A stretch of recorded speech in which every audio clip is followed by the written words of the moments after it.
Saudara, 68 warga negara Indonesia masih berada di kota Baku, Azerbaijan dan menunggu jadwal penerbangan dari maskapai untuk kembali ke tanah air. Wilayah udara Qatar dan beberapa negara di Timur Tengah ditutup sementara menyusul dengan serangan belasan Iran ke pangkalan militer Amerika Serikat di Qatar. Dirjen Protokol dan Konsuler Kementerian Luar Negeri Andi Rahmianto mengatakan masih ada 68 warga negara Indonesia yang berada di Baku, Azerbaijan. Pihaknya saat ini sedang mengurus jadwal penerbangan untuk para WNI tersebut agar bisa dipulangkan secepatnya di tahap kedua pemulangan ke tanah air. Sementara 18 orang WNI dari total 29 WNI yang seharusnya tiba di Indonesia pada Selasa sore masih tertahan di Bandara Baku, Azerbaijan karena penutupan Bandara Doha di Qatar.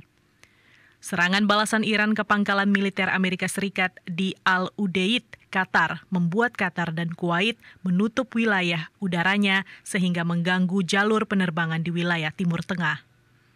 Kementerian Luar Negeri menyampaikan terima kasih kepada semua pihak yang telah mendukung proses evakuasi WNI dari wilayah Iran dan sejumlah negara lain di Timur Tengah sebagai bentuk bahwa negara hadir untuk memberikan perlindungan kepada WNI. Pemerintah negara dalam ini hadir untuk memberikan pelayanan dan bantuan untuk evakuasi warga kita yang saat ini sedang menghadapi masalah di beberapa negara-negara kawasan Timur Tengah. Situasi yang terjadi di sana masih sangat fluid, masih sangat dinamis. Namun demikian kita, pemerintah, Kementerian Luar Negeri dengan kerjasama beberapa kementerian lain, kita sudah menyiapkan tim antar kementerian yang dalam 24 jam kita terus memantau perkembangan situasi keamanan khususnya di kawasan Teluk.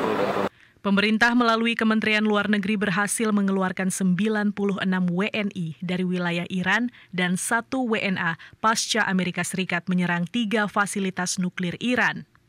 Mereka dievakuasi menggunakan jalur darat dari Iran menuju perbatasan Azerbaijan ke kota Baku.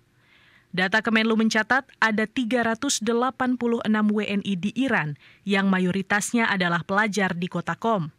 Sebelum proses evakuasi, Kemenlu telah menaikkan status dari Siaga 2 ke Siaga 1 pada 19 Juni 2025 dengan mempertimbangkan situasi keamanan di Iran.